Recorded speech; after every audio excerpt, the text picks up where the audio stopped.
देखेको छ हेलो म चाहिँ नेपालबाट आएको पार्सल म अनबक्सिङ गर्दैछु ल हेर्नुहोस् यो चाहिँ मेरो भदैको म यो हेर्दिनँ है यहाँ राखिदिन्छु अनि यो चाहिँ यो फार्मर ग्रिन टी होला ग्रिन टी यो चाहिँ अचार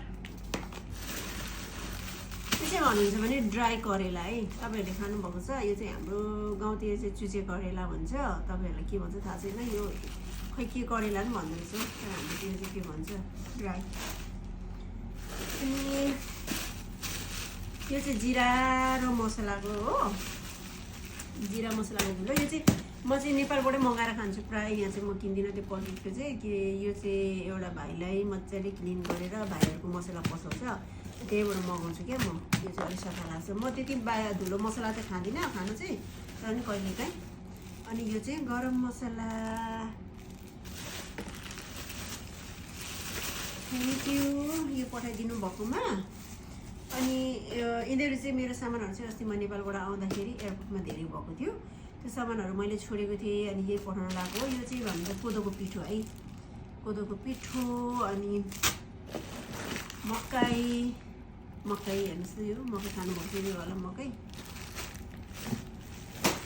खानु पनि मन लागिहाल्यो नि हो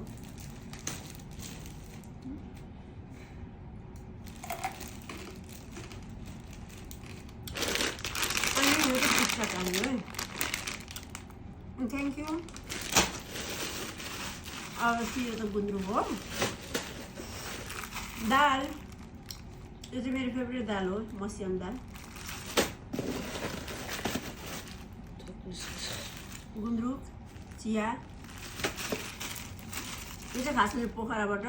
मेरो भाउजूले माइतबाट ल्याउनु भएको थाहा छैन यो कुन चाहिँ अब